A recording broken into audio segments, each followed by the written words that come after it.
After making a small splash in Sacramento and getting a top 32 placement, it seemed like Klawf Terapagos was the play this weekend over in Stuttgart, where over 50% of pilots who chose to play this archetype actually ended up in day 2, and the highest placing list was none other than Robin Schultz, the 2018 world champion. On paper, this archetype looks like an absolute mess, but I am going to do my best to sort of decipher the key elements of the list. And really the deck hinges on the new Precious Trolley A-Spec card, where you can search your deck for any number of basic Pokemon and put them on your bench, then shuffle your deck. The key attacking Pokemon are Klawf and Terapagos in the list. Klawf, with the Unhinged Scissors, does 30 and 160 more damage if it's affected by a special condition. In this case, we're going to be using Poison. This attack only does 170 when you factor in the DTE reduction, but 180 with a Poison tick because we're using Brute Bonnet, or all the way up to 220 damage if we also have the Binding Mochi tool attached to our Klawf. And of course, with the Sneasler buff as well, we get up to 240. A pretty good number. Klawf is that go-to attacking option on the first turn of the game going second, something that Terapagos EX can't do with its Unified Beatdown attack. That being said, Terapagos is the Terra Pokemon of choice, so we can use Area 0 Underdepths, but also is that other sort of main attacking option that we have in the list. The Unified Beatdown with the DT reduction does 220 damage, but that goes up to 260 with the Mochi, and 290 damage if you factor in the poison damage that the opponent's taking during Pokemon Checkup with the Brute Bonnet and Radiant Hisuian Sneasler. Suddenly, that means Terapagos is KOing V-Star Pokemon, and even Pidgeot EX, without triggering Fezandipiti EX. As we know, Fezandipiti is in like so many archetypes, it's just such a great way to continue to cycle through the game, and just naturally denying that from an opponent is absolutely massive. There are a couple other attacking options in the deck as well. The Bloodmoon Ursaluna is a great late game swing card, of course, and once again combines with Binding Mochi very well. There's also the Grass-type Hisuian Electrode V. I mention its typing because that's exactly why it's in the deck list. For 0 energy, it does 100 for each special condition affecting this Pokemon. And there's two ways you can go about this. You can either use Radiant Hisuian Sneasler and super effective Glasses to hit 300 damage onto a Charizard, then use 3 poison counters to finish it off. Or you can do what I'm doing in the 60, which is just add the Justified Law Cobalion, pushing Electrode to 130 and then 170 with a Mochi. That means you are KOing the Charizard cleanly. Yes, it does give them Fezandipiti EX activation. There's a couple key reasons why I prefer Cobalion over the super effective Glasses. The first point being, simply if you prize the Glasses, you can't access it, whereas if we prize either Cobalion or Electrode, we have 2 heavy balls, so we can get these out of the prizes. But secondly, if ever we have to get through 2 Charizard, the Glasses isn't helping out, so we've already used it and it's been spent, whereas if we do have Cobalion, we still have that nice reach. The one thing to note about having Cobalion over the Glasses is that you have less overall tools in the deck that you can sort of float, which means the Genesect tech that we did see Robin Schultz play to the top 8 finish might be a little bit less effective in the exact 60 that you're looking at. There is one other crucial element of this archetype in that we have donk potential in the list. Thanks to Toxic Subjugation, we can actually deal 8 counters of poison on the first turn going first, which really sets the tempo up against evolving archetypes, and even like Lost Box, for example. And it's actually much more consistent than you would expect. The deck plays the Carmine in addition to Squawkabilly EX, so you have a lot of cycle in the opening stages, and essentially you just need to find the Forest Seal Stone or the Trolley itself so that you can go wide enough on the bench here to use your Bonnet, Sneasler, Baby Pech, oftentimes Pecharunt EX, sometimes Latias EX, and also dig towards an Ancient Boosted Energy Capsule so that you can poison your Pecharunts and the opponent's active, most importantly. The Precious Trolley is exactly why this combo was previously like way too convoluted and difficult to pull off, but now is much more realistic. Then we just have like a ton of helpful engine Pokemon. Squawkabilly helps us dig a bunch. Lumineon is a V Pokemon, so it can use Forest Hill Stone and grants us access to all of these different supporter cards. Oranguru V is a really cool one with that backorder ability. Once during a turn, if it's in the active, you can search your deck for 2 tool cards, reveal them and put them into your hand. Obviously, its best case scenario is grabbing early game Forest Hill Stone, but at the same time, this can just help make sure we continue to have Ancient Boosters and Mochis online, whilst just like generally thinning the deck before a Fezandipiti. A really cool single prize option is the Dragon's Horde Regidrago. Of course, we don't care that this has a 3 retreat cost because we have Latias EX. So it gives us a lot more control during the game to have this ability plus the Fez to just see a bunch of cards to find our next double turbo energy, our next boss's orders, these sorts of cards. Our items are literally just like all bull search or recovery pieces. The Switch Cart can give us a bit of healing against like Kieran plays from the opponent. It also means we can get in and out of an Oranguru V in one turn, especially that first turn of the game when we're hunting for Donk or getting that first attack in. And then the Energy Lotto is just the Arven searchable means of crossing your fingers and hoping to still find that DTE. Definitely a powerful archetype, definitely a fun one. Its conversion was so insane in Stuttgart that I think we have to respect this as a really strong option in the metagame. It's right on up there with the other turbo decks. And the thing that makes this archetype stand out is that use of Klawf so effectively into all of those opposing basic matchups, because you're the one forcing them to constantly boss his orders against you, as Klawf just sort of chews through their board. Let me know your thoughts on this archetype down below, but for now, enjoy the games. If you're looking for PTCG live codes, make sure you check out the Potown store. You can get a 5% discount on your order using that code, OmniPoke. So, getting into our first game, we have a decent chunk of Ball Search in this opening hand, looking very solid. We're staring down a Teal Mask Ogerpon from the opponent, so either going to be Drago or Raging Bolts, you would imagine. That means that our going second priority is going to be trying to get a Klawf attack in, trying to buff that Unhinged Scissors with the Binding Mochi that's already in hand. Most likely going to be important for us. It is indeed a Regidrago. We see a Goodra discarded early, which is definitely a scary card. Part of the reason why Iron Bundle is so essential for this deck list. They're also going to Vessel away the Alolan Executor. Looks like they're going to have a really good turn here, because they also have Squawk.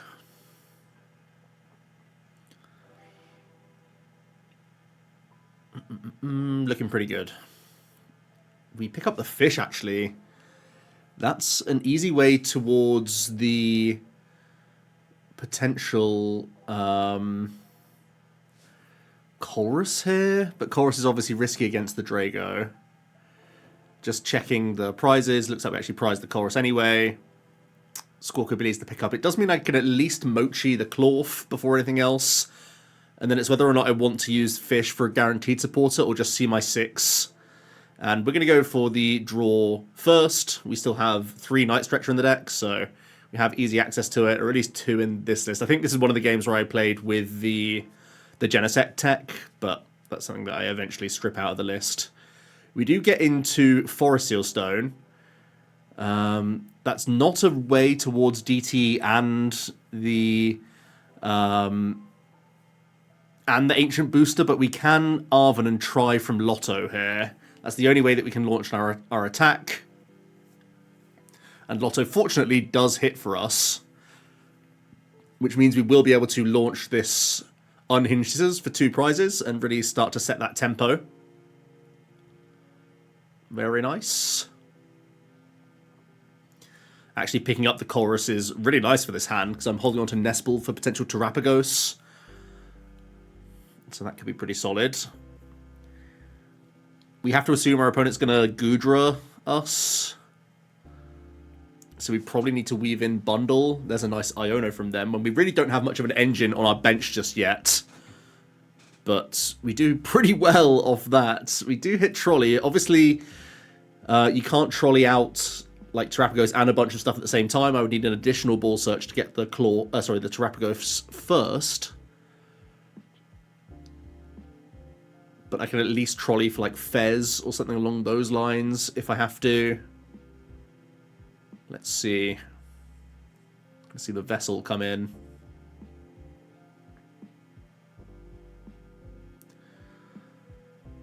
Fire onto the V-Star, then the E-Switch, so they are ready to Apex. You can see the Prime Catcher actually. Okay, they're going to hunt a 2-prize Pokemon. And Squawkabilly is the lowest hit point, so they can either Goo or they can Pulse. Looks like they are going for the Goodra.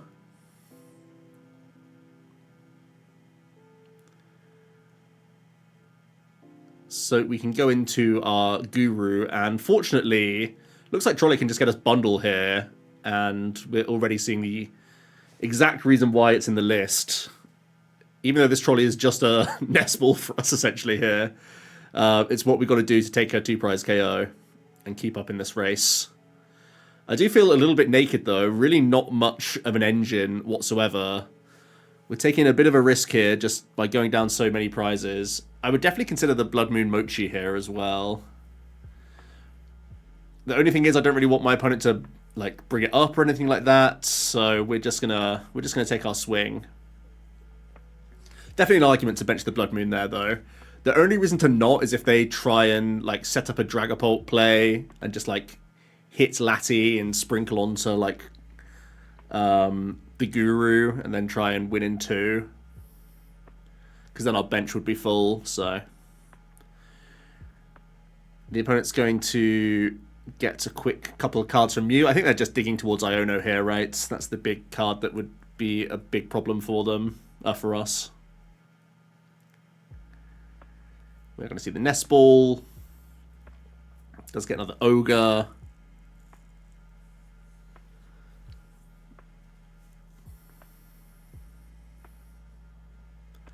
Superior means they can have one more go with their final Teal Dance.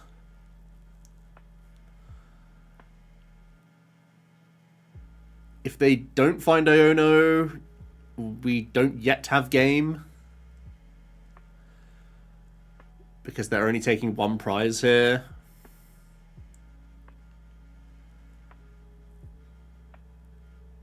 Looks like they're going to... Are they just going to go Goo, or are they going to Dragger here and set up a 3-prize turn for next turn? They could put one on Guru and Lati and then the rest on Pech or something along those lines. So it's going to be Pult attack. One on Bonnet sounds pretty bad unless they're trying to set up like a weird Kierum line with Jamming Tower. But in the end they did do the 10, 10 and 3, so that's at least something. I can backorder just to thin here before... Looks like I need to use the Pokestop to try and find a piece. It does get us Night Stretcher, and that's going to get us to Boss via the fish. So a little bit bailed out by their Pokestop, to be honest. I may have just been in a spot of bother without it, where if I didn't have access to this, we would not be able to close game, to be fair. So pretty fortunate in the end to get the win against the Drago in that instance. Having basically no engine all game, but just announcing attacks. Getting into the next one, actually up against Jack for this one. He's back testing again, and he's trying out some Terapagos Pidgeots. We had a few games last night, actually. I really got the good rub of the green against him in a lot of these games as well. He'll definitely be the first to tell you that. But looks like he's getting to go first. Has Duskull, can Fan Call now as well. And he's going to have a look. Again, the hand is looking pretty good for us. Terapagos is always a nice early game find, because that means as soon as we find the area 0, the trolley pops off to the maximum. Jack also has a Buddy Buddy here.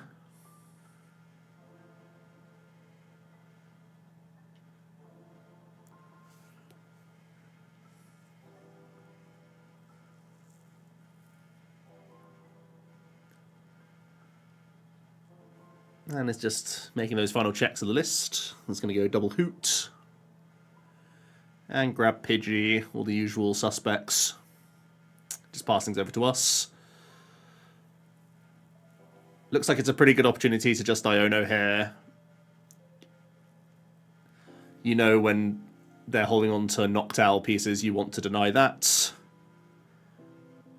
I can Nest Ball for Squawk and see some additional cards looking towards DTE.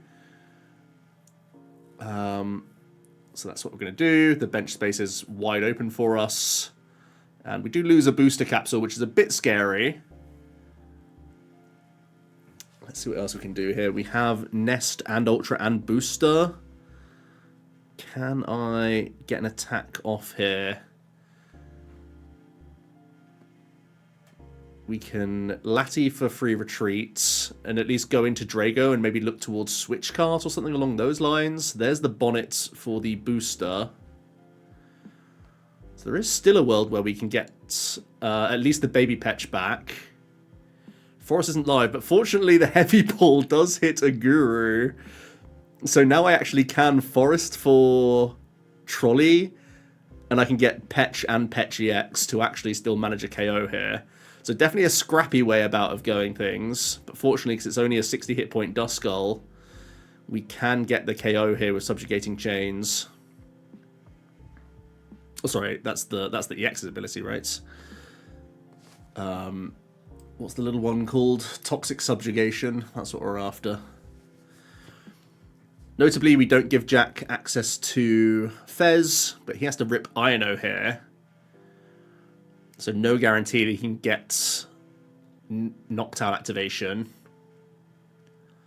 We do see the Fez, that's not going to help him out, but at least it's an extra Pokemon in play. We do see Night Stretcher for the Duskull back. Are there any Noctowl pieces going? No, so that means we're going to go up another prize here, just via this Pecharunt alone.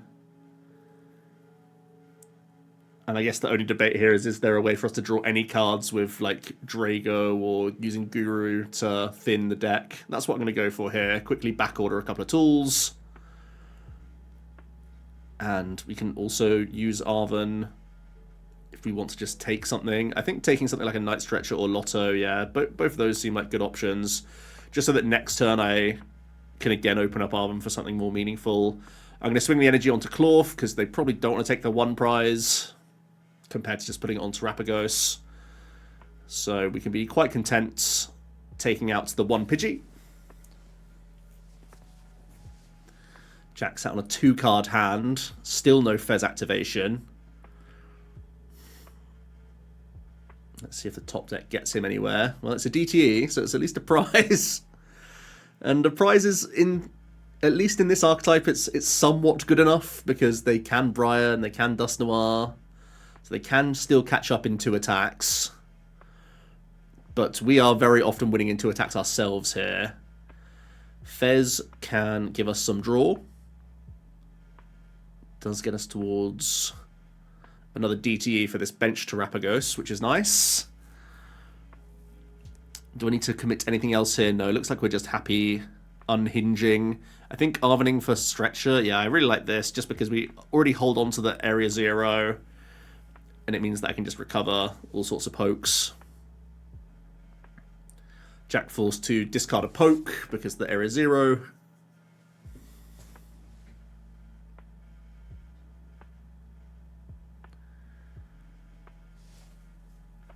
And now he's in a bit of a spot of bother. Terapagos is threatening a really good amount of damage.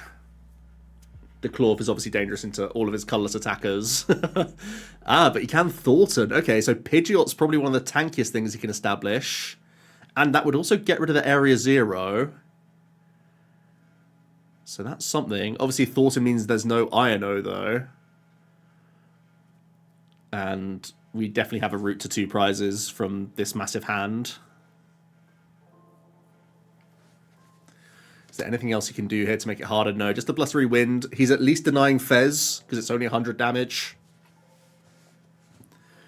And he probably has to Area 0 here, right? Remove it, I should say.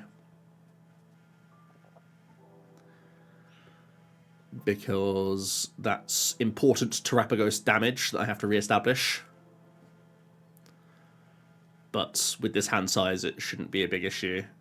He's also sat on 6 bench, so he has to remove Duskull.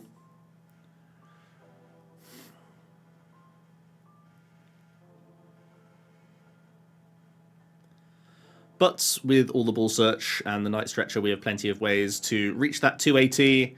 It's 260 when you fill the bench with Terapagos with a Mochi, but the poison from the Radiant Hisuian Sneasler does push you to that 29. That's the key number that Terapagos can reach, which is so dangerous on a basic.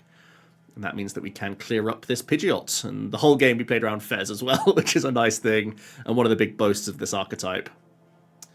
Getting on to another game here.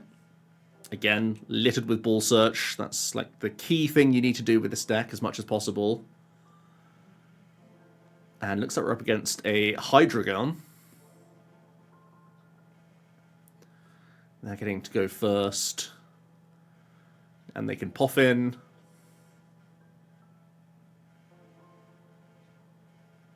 Really good opener. They can also rote him up here. We have a good amount of Ball Search and the Hisuian, so we can pick up anything from the prizes as well. Looks like Terapagos was in there.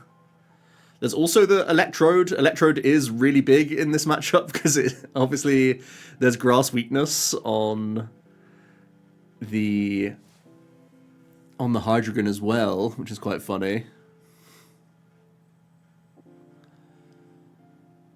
We're just going to establish Bonnet and then sack the Ultra Ball.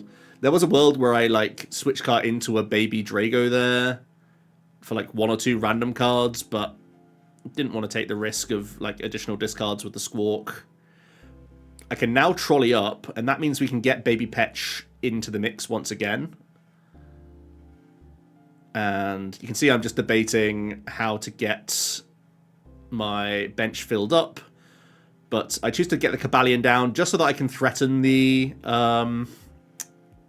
Hisuian Electrode.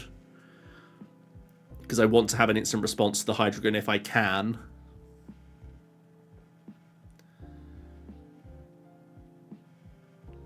There is Candy Hydreigon.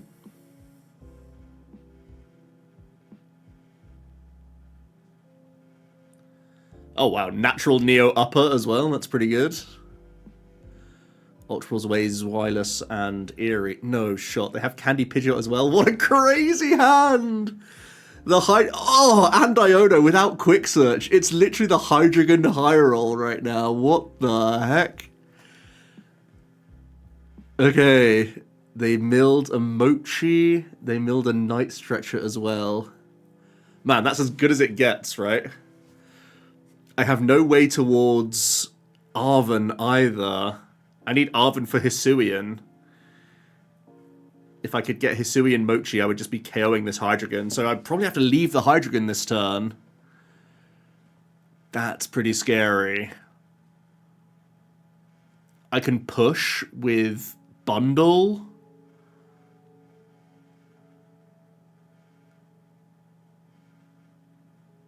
Yeah, I think I have to Nest Ball push with Bundle and then leave the fish open with Forest to see how they react to the Bundle. Because just based on the prizing, I can't deal with the Hydreigon this turn, even though this deck is fully capable of it. Oh, they gave me Pidgeot. I can KO this. I have Sneasler down, and the Forest can get me DTE, right? Yeah, this is one dead Pidgeot.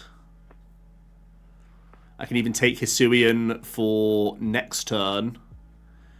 Actually, I'm going to play it now just in case I draw into any other Ball Search cards. That makes sense. So we can get a couple cards in with Drago before using the Forest for DTE here.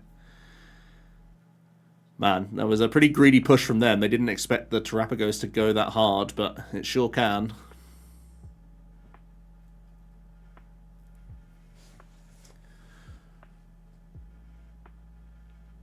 And now they have a bit of a climb. They have 5 prizes left.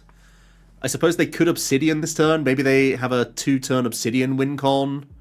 That probably requires them to free up the bench space for me, though, by taking out at least a single prizer. It'd be quite interesting if they only take out Cobalion here. Take out Cobalion and... Oh, wow. Misfortune Sisters is their supporter of choice. If they take out Cobalion and then just damage... like Lumineon and Squawk, that would be quite interesting. That would actually block my Electrode play, right? But they don't have access to the counter game, so they just have to hit the Terapagos. That gives me so much time now. I think I'm just always in a good spot from here. Because the board space is full, I'm once again just going to ignore Hydreigon, which is usually not the best idea, but... that means I can beat down without having to poison myself this time. And we should be in a pretty good spot. I'm not seeing how they take 5 here. Unless they have, like, Hawlucha. We see Countergain and Palpad. That's not too scary. Palpad some of the Disruption supporters. That's fine. And it eventually is going to be the spread damage attack. They're going to take out Drago. They're going to take out Sneasler and the active. So they were able to take a 4 prize turn. as I quickly bin off my Squawk from the Area 0 discard. But we have an easy way to win here with Boss, right? We don't need energy in the hand. We can just use Electrode on one of these small dudes to close out the game just by poisoning myself once again. And we're able to get over pretty much the biggest high roll of Hydreigon I've ever seen. Going first, Poffin Rotom. Going second, Natural Neo Upper, Candy Pidge, Candy Hydreigon. We still were able to walk away with a win. Pretty crazy. Let's get one more game in. We have the Trolley start. The fabled Trolley lead. That's busted. We've gone second in all of these games. When this archetype definitely chooses to go first. Oh, they just have attached to Mew and pass. That's not great. It's not easy for us to take the KO here because of that resistance. And we do have Sneasler. I need to get the Mochi, right? We're going to grab Terapagos and keep enough bench spaces open so I can still Squawk here. We hit the booster. You can see that I've been playing around the list a little bit. This looks like a build where I still had glasses rather than Cobalion. But thanks to resistance, we fall a little bit short on this Mew. As we see them try and get into the game with Ogerpon. Now Ultra Ball, so that's something. Looks like it's another Drago.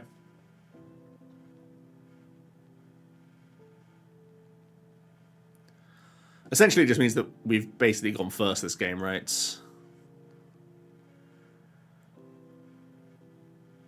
They're going to Prime Catcher, which helps them get around this poison situation they were stuck in. They're actually just going to switch back into the Mew, then Research. Which means they still have that free retreat if they have a Cleffa or anything along those lines. There's the Dance. Charizard would be a good Pokemon to go into if they still had access to... Well, I guess they can V-Star next turn to get Prime again. Let's see, just a pass. Oh, nice. The Area 0 Underdepths completely unlocks his hand, because now I can move this Lati. That really was like the perfect draw, huh? Also going to get this baby Drago. We're going to poison the Mew, go into the Drago. Means I can draw a couple cards here. We're just going to establish Fez. Throw the glasses anywhere. Draw a few cards with the Dragon's Horde. Now we get DC and Supporter. That's looking really, really good. I want to hold on to... Well, it's just about what we take from Arvin here, right? We're going to take Mochi, and we're probably just taking Stretcher. Or Ball. Yeah. Ball for maybe Lumineon for Boss could be okay. Yeah, I think Stretcher's the most versatile keep there. And Poison does finish off this Mew.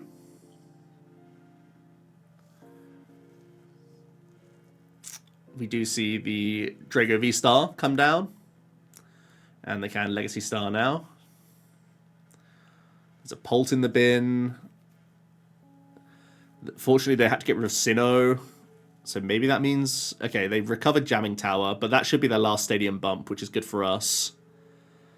We have to just figure out what the remaining discards are. Guru's a fine discard. The Sneasler is something I might have to stretch it back. They're going to Prime Catcher now. Take out the Bonnet. Going to get a quick Super Rod in. And then Research cleanly.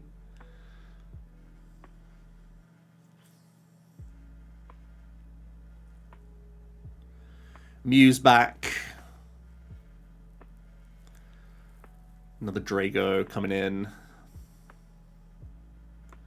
Didn't see if they had access to Goodra yet, though. Might just be a...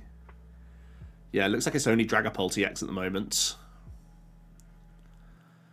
But they're doing the classic set up the 210ers down to 200, so they have better gust options later. And they're going to start sprinkling Klawf, which also makes sense.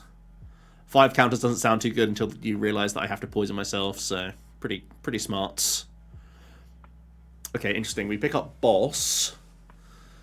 We do have the Flip. Flip script does get us Stadium, which we're obviously going to just swing down, because we pretty much know that that's the last one we need. Arvin gets us back into Booster.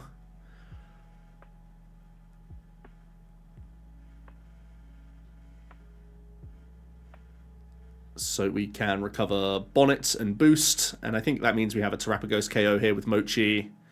We can just throw down all of our benchmen. The Sneasler comes back. Pecharunt is the best that we have access to. I can get a quick card in with Drago. Another Night Stretch to hand is very solid. And thanks to Mochi damage, once again, we're taking that KO, denying Fez at the same time, going down to 2. And they're in a bit of bother.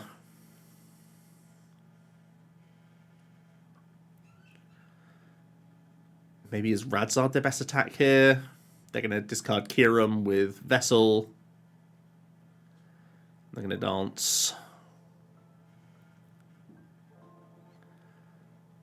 They're going to Rod.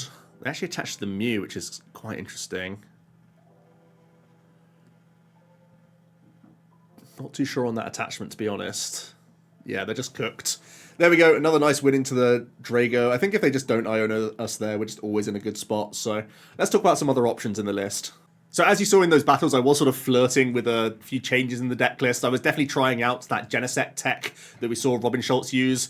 Because I think it's not part of like the core of the archetype. On certain benches, you can kind of just like throw it down because you've happened to draw into it or because you've had a favorable trolley and like you don't need to use your bench for any other Pokemon. But obviously it's not a consistency piece and it's not really helping the core strategy of the archetype. So I don't think it's an essential card to have in the deck list, even though it is good to deny opposing A-specs. And ironically, the more Trolley gets played, the better it could be to go first, use Trolley yourself, and Genesect in mirror match situations. So maybe it's a card that sort of begrudgingly has to come back in for a consistency spot. But for now, I'm really enjoying that Regidrago coming into the list, giving you a lot more security. So you have the Dragon's Horde and you have Fez both backing you up. So if there's Iono plus Countercatcher, you at least have the other one going for you. And just in general, having that Iono means you always have a nice pivot in that Drago, and you can give yourself a ton of cards to still dig towards game. Honestly, outside of those changes, there aren't too much I would think about. Like, an extra booster capsule is definitely on my mind if there's going to be more Lost Vacuum in the format.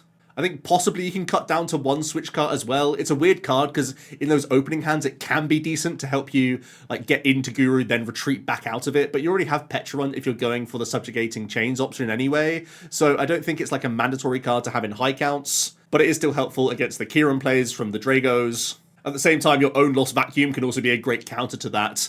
If they are going to go for that Kyurem line of play, you could just vacuum your own Area 0 and then suddenly you're discarding like your Fish and your Squawk and those sorts of Pokemon that are going to be heavily damaged. It's so weird and unintuitive to see so many one-offs in terms of the Pokemon lineup and the supporter lineup, but honestly, it feels just about right. I think this is a really, really solid archetype, very aggressive, very solid at what it's trying to achieve, and it gets there. I really do think this is a new top-tier threat in the metagame. But what do you think? Let me know down below. Thanks so much for watching, and I'll see you tomorrow for another video. Cheers.